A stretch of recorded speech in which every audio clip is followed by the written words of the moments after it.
أعوذ بالله من الشيطان الرجيم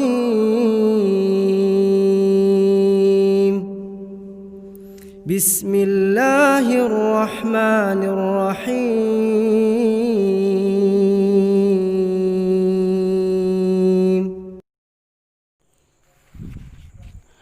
Kelarasan di Minangkabau.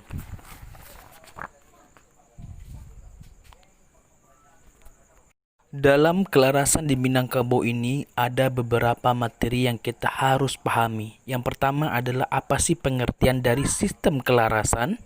Yang kedua adalah apa saja dua kelarasan tersebut.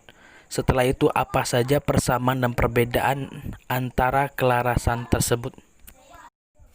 Yang pertama adalah pengertian sistem kelarasan. Laras dalam bahasa Indonesia dan lareh dalam bahasa Minangkabau. Pengertian keduanya sama.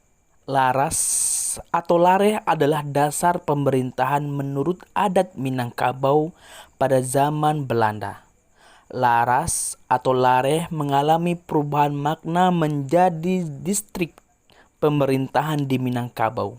Setiap daerahnya dipimpin oleh seorang lareh, sedangkan pembicaranya pada bagian ini mengacu kepada makna yang pertama, yaitu laras atau lareh sebagai pemerintahan menurut adat Minangkabau. Kata laras menjadi kelarasan.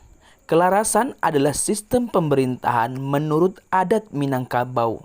Oleh karena ada dua sesepuh adat Minangkabau, maka sistemnya pun ada dua pula. Karena sistem itu saling mengisi dan saling menguatkan. Sistem yang satu yang dikembangkan oleh Datuk Katumanggungan berpusat kepada pemimpin atau raja. Sedangkan sistem Datuk Perpatinan Sabatang berdaulat kepada rakyat. Pertemuan keduanya melahirkan sistem pemerintahan yang khas di Minangkabau. Sistem yang dikembangkan oleh tokoh Datuk Katumanggungan diungkapkan dalam kata pusaka. Nan babariah nan babae, nan bau kuah nan bacoreng, coreng bariah buliah dilie, titiak dari ateh turun dari tanggo, tapu jua lalu tapalentang patah. Sistem ini sangat ketat dan sangat taat kepada ketentuan yang telah dibuat dalam menjalankan peraturan. Ia tidak ada toleransi. Tidak ada tawar-menawar, semuanya yang telah digariskan oleh peraturan harus terlaksana walaupun apa saja yang terjadi. Sedangkan sistem yang dipimpin oleh Datuk Perpatinan Sabatang diungkapkan di dalam kata pusako. Putui rundiangan dek sakato, ranca rundiangan disepakati, kato surang dibuliati, kato basamo kato mufakat. Saukuah mako menjadi, sesuai mako takana, tuah dek sakato mulunyo rundiang dimufakarti. Dilahiyalah samo nyato, dibatian boleh dililia. Sistem pemerintahan adat yang dikembangkan Datuk Perpatinan Sabatang ini sangat demokrasi. Ia mengutamakan kemufakatan, segala sesuai baru dapat dilaksanakan jika sudah ada kesesuaian atau kemufakatan. Tuah dapat karena ada kesepakatan. Yang B adalah dua kelarasan. Kelarasan yang dikembangkan dan dipimpin oleh Datuk Katumanggungan disebut kelarasan Koto Piliang. Sedangkan yang dikembangkan dan dipimpin Datuk Perpatinan Sabatang disebut kelarasan Budi Caniago. Kedua sistem pemerintahan adat itu sampai kini dipakai di Minangkabau. Bahkan ada negara tertentu sekali memakai kedua-duanya. Artinya menggabungkan kedua sistem itu dalam pelaksanaannya. Seperti diungkapkan di dalam kato pusako. Pisang si kale auntan, pisang batu nan bagatah. Koto piliang iyo inyo bukan, Budi Caniago inyo antah. Kedua sistem itu memang berbeda, tetapi perbedaannya tidak menimbulkan pertentangan. Keduanya kelihatan berlawanan, yang satu otokrasi dan yang satu lagi demokrasi, tetapi tidak menimbulkan perselisihan. Akan tetapi oleh masyarakat Minangkabau, keduanya dikombinasikan sehingga saling mengisi dan saling menguatkan. Sistem inilah yang terus-menerus dikembangkan di Minangkabau. Yang C, persamaan dan perbedaan. Kelarasan Koto Piliang dan kelarasan Budi Caniago memiliki persamaan dan perbedaan. Oleh karena adanya kesamaan, keduanya dapat digabungkan dalam pelaksanaan. Ada perbedaan, keduanya saling melengkapi dan saling mengisi. Gabungan kedua menjadi lahirnya kekasan demokrasi di Minangkabau. Persamaan terlihat pada kearifan dalam menerapkan sistem. Dalam sistem kearifan, Koto Piliang Arif melaksanakan aturan yang telah dibuat oleh raja.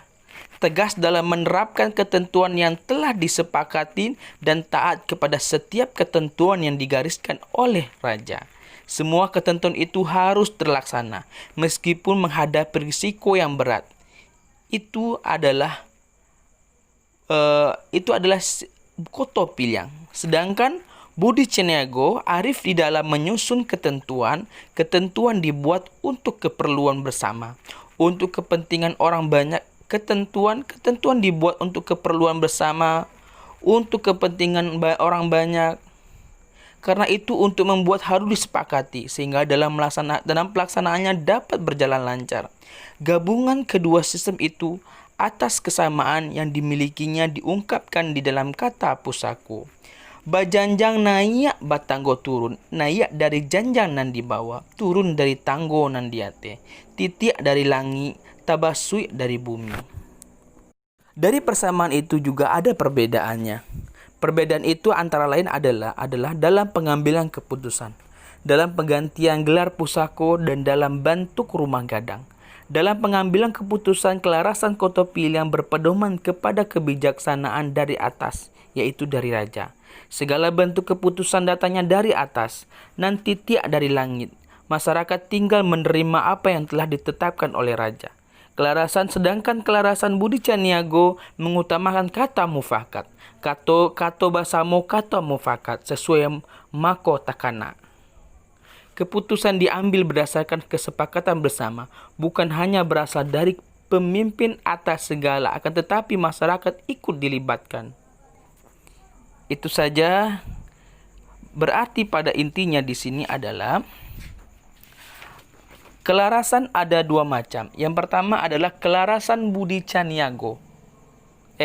Yang pertama adalah kelarasan Koto Piliang yang diciptakan atau adalah Datuk Katumanggungan. Ini adalah sistem pemerintahan yang telah ditentukan oleh raja. Sedangkan masyarakat itu mengikut aturan yang telah dibuat. Sedangkan Caniago itu aturan yang disepakati, yang diambil secara sepakat oleh seluruh masyarakat. Yang diadakan mufake dek basamu. Sehingga dengan keputusan itu gunanya untuk uranan banyak, yaitu kelarasan Budi Caniago. Mungkin itu saja. Terima kasih kepada Anak Ustadz. Semoga ada manfaatnya. Assalamualaikum warahmatullahi wabarakatuh.